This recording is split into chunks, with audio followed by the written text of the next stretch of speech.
Hi there and welcome back to another decision making tutorial. This one's going to cover interpreting information text style questions. Now there's two different parts to this tutorial. We've got a non-fiction part, which is this one right here, and we've got a fiction part, which is in another different lesson. So make sure you watch both of these lessons to get an idea of what these questions are all about. So today we're going to aim to cover a few really important things. We're going to become confident with interpreting information style questions. We're going to learn how to scan a passage and find the keywords similar to what we do in verbal reasoning. Then of course we're going to put it into practice with some worked examples.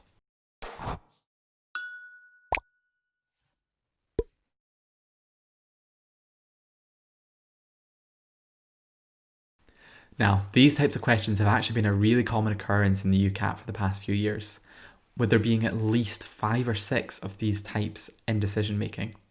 So that means it's integrally important that you're able to master these questions in order to secure those ever valuable marks. So before we tell you all the things that you should be doing, let's tell you the things to definitely avoid doing.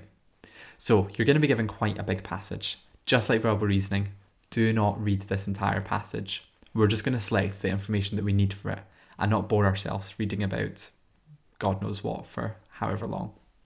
Second thing that we need to make sure we don't do is go over an 120 seconds time limit.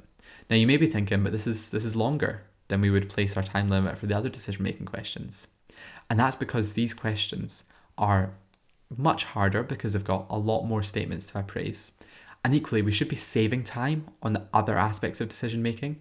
So it's okay for us to spend a little more than our minute average on this type of question, but we can't be spending much more. So make sure that time you save from recognizing assumptions and Venn diagram questions, you don't put to waste on this question. Only spend about 2 minutes maximum. And the third thing that we need to make sure that we do is not make assumptions. Now we cannot stress this enough. You cannot make any assumptions within decision making. So always try and work logically and sensibly, and don't take anything for granted. So you got to be really careful with these types of questions. As we said, the timing can really throw you off.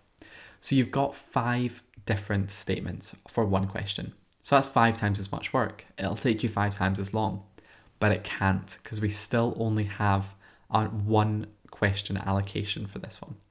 So you do get 2 marks for this question. So that means that if you get all 5 statements right, you get 2 marks. If you get 4 statements right, you get 1 mark. Anything less than that, unfortunately, we're not getting anything. So be careful because you don't want to allocate too much of your time to this question and mess yourself up for all the other questions that decision making has in it. So let's talk a bit about the difference between non-fiction and fiction texts. So both of these can come up within decision making. Non-fiction tend to be slightly longer, about 3 to 4 lines. They tend to be very fact heavy and evidence based and have a lot of sort of robust logic in it. In comparison, fiction questions tend to only be a few lines. They tend to have a lot more characters in it and opinions and like emotive language and just more that sort of makes it more fictional.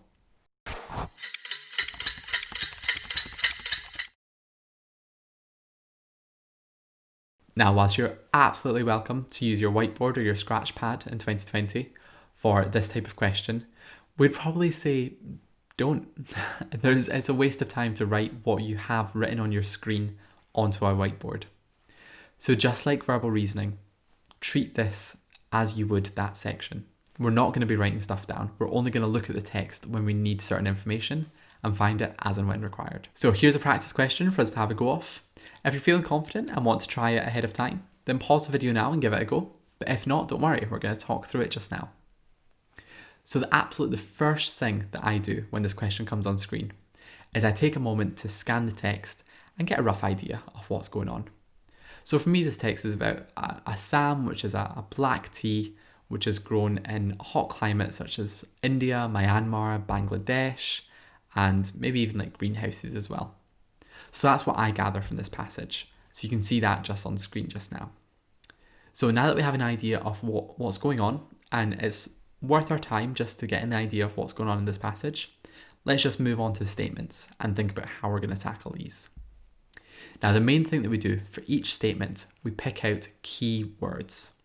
So for this first statement here, we're probably going to go with a SAM and black tea. So we're going to look for those somewhere in the text. And as you can see, it comes up perfectly. Assam, a region in India. And then just reading around those keywords there and getting an idea of what information we've been given, we can absolutely say that this statement does follow. So we're going to put a tick in the yes column for this one. Going on to the second statement now, we're going to be looking for our keywords again. So our keywords in this one is going to be something about Himalayas, mountains, environment, something along those sort of lines. So again, let's look for those keywords in our passage and see what information we have that can relate to them. So we don't exactly have Himalayas come up. However, what we are told is that Assam must be grown at sea level. Now, I know one thing, and that's mountains are definitely not sea level. So we can say that this statement absolutely does not follow. So going on to the third statement we have here, we're going to be looking for words about sort of Bangladeshi climate. So something to do with this. And again, look for your keywords in the passage, and you can see it just here. Read around it and see if that statement does follow.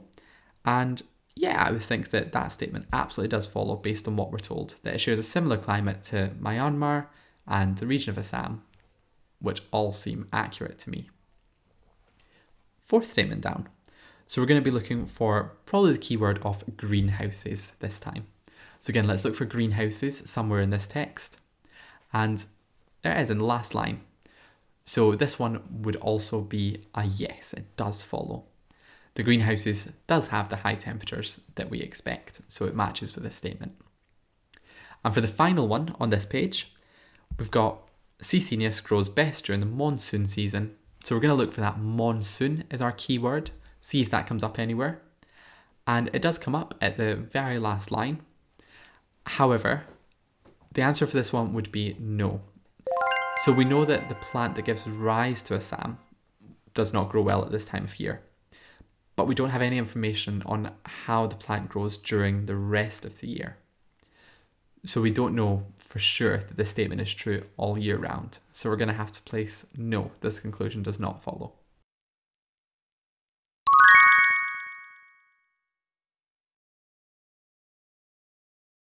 So you can see a lot of what we did there was trying to find those keywords. Now, keywords are covered mostly in our keyword approach of verbal reasoning. So definitely check in on those videos and get an idea of what we mean by the keyword approach. So here's another question for you to have a go of. If you want to have a go of this one after having seen how the last one was done, pause the video now and give it a go yourself. So let's talk through how we're going to go about this one. Again, I'm just going to read the text and get an idea of what's going on. So I've got something about GP consultations in the UK and Sweden and the sort of recommendations of the Royal College of GPs. That's going to be enough for me. I'm just going to start answering the questions now. So looking at this first one here. Sweden is a Scandinavian country.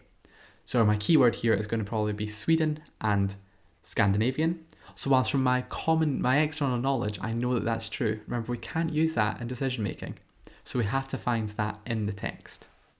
So we're going to look for Sweden and Scandinavian. So those are going to be our keywords. So let's just look for that. And we find that there and there. So Scandinavian countries, and then it goes on to say Sweden. So absolutely, we can say that this conclusion does follow based on what we've been told there. Brilliant. Let's move on to the next one. So according to the Royal College of GPs, so that's going to be our first keyword, Sweden has more appropriate GP consultation length than the UK. So I want something about consultation length as well. At the end of the passage, I have stuff about the Royal College of GPs advocating for at least 15-minute consultations. So I want to see maybe how long Sweden has, and we can see Sweden averages 22 minutes. So yeah, absolutely, this statement does follow. According to our Royal College of GPs, Sweden is doing just fine. So we can say this statement is also a yes, it does follow. Next one down. The length of the GP consultation in the UK is below average in Europe. So I'm going to be looking for something to do with UK and average in Europe. Now we do find that the UK is shorter than standard GP appointments in a number of other European countries. However, that doesn't mean anything to do with the average European consultation length. That's just a number of countries. So this one we can't say is true. We don't have enough data here to say that that one's true. So we're going to have to say that one does not follow. So we're going to place a no there. For the next one down, The UK manages to keep in line with the guidance of the RCGP. Well, actually, I already know that the RCGP advocate for 15 minutes because I read that in the Sweden question. And I know that the UK, and I read it 9.2 minutes there. So absolutely not. We do not follow their guidelines at all. So we can place a no that this one doesn't follow either. Final one going on here. It is possible that some GP consultations in Sweden are the same length as those in the UK. Well, I don't actually need to read anywhere for this one. I can just have a think of what I've learned so far from reading this question for the previous 4 statements. So we know that the average length for the UK and Sweden. However, we don't know that that average means that everything is within a certain sort of range. So that 9.2 minutes for the UK, or the 22 minutes for Sweden, could very well overlap. We could have those outliers, a very long appointment in the UK and a very short appointment in Sweden. So there is every possibility that it could overlap. So we're going to actually place yes for that one, mainly because it says it is possible. It's very mild language. If it said there is an appointment that overlaps, we would have to say we don't know. That conclusion does not follow. But it is possible. Yeah, it very much is.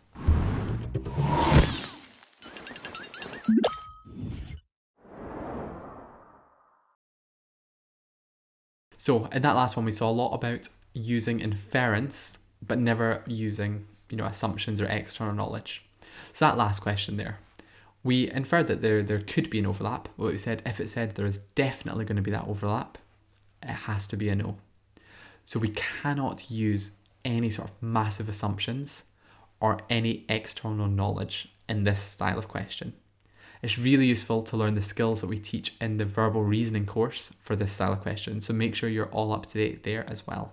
So the key thing to ask yourself is, can the statement be validated from just the information we have given? If the answer is no, the conclusion cannot follow. If the answer is yes, the conclusion could very much follow. So here's another question for you to have a go of. Again, pause the video now, give it a shot, and then come back and we'll go through the answers. So here we have a passage that is roughly about some coloured films and how coloured films were made a century ago. That's all I really need to know from this one, so I'm just going to get cracking on the statements. So no films from the 19th century were natural colour films. Well, I remember reading, and when I read the first passage, that natural colour films came about in the 1910s. 19th century, of course, means from 1800 to 1899. So yeah, we can say the statement absolutely does follow, that it only came about in 1910, so there's no way it could have came about before that. Next one down, we're going to go for Annabelle Serpentine. Now that seems like a very good keyword that I'm going to go for there. Annabelle Serpentine dance. And we can see it comes up just in the middle here, and it was released in 1895. So we know that films were being shot in colour only after 1910. So that means yes, we can assume that it was filmed entirely in black and white. So the statement does absolutely follow. So the third statement down here, hand tinting was a more difficult process than machine tinting. So we're going to look for hand tinting or machine tinting as our keywords there. And we see that they came up in the process of colouring. However, that's the only information we have on them. We have nothing to extrapolate to the difficulty. So there's no way that this conclusion could follow. We have nowhere near enough information to answer it. So we're going to have to say no, this conclusion does not follow. For the next one down there, film X has a colourful appearance and was released in the year 1900, therefore is a coloured film. Well, so for that one, we just have to think about what we know. So something that's made in 1900 cannot have been filmed with natural colour. So therefore, if it's got a colourful appearance, it must have been done by that process of hand or machine tinting, which means, according to the text, it is a coloured film. So yes, this conclusion absolutely does follow just because of the year it was made. Final statement, we've got another film, equally with a colourful appearance, and it was released in 1920, therefore it is a colour film. So here we know that colour films, natural colour films, came in 1910. However, we have no idea if they completely abolished coloured sort of hand or machine tinting in 1910 or 1920, or if they're still just filming in colour and also colouring in some films as well. So because we don't know, and we'd have to be making a massive assumption there, we're going to have to say this conclusion does not necessarily follow.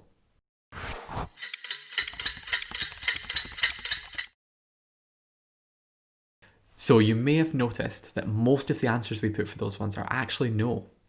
So that's because throughout all our research, we've actually found that 64% of these questions are answered with a no, and only a mild 36% are actually answered yes. So if you were running out of time and you had to guess, you're far more likely to be getting the right answer if you put no. So just bear that in mind. If you ever have to guess these interpreting information text questions, and we'd hope that we don't, we would be putting no as our guess.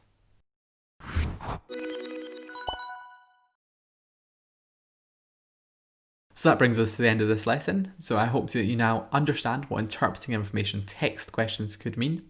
Remember to check out the tutorials on interpreting text fiction, as well as some of the verbal reasoning tutorials in order to get an idea of the techniques we used within this lesson.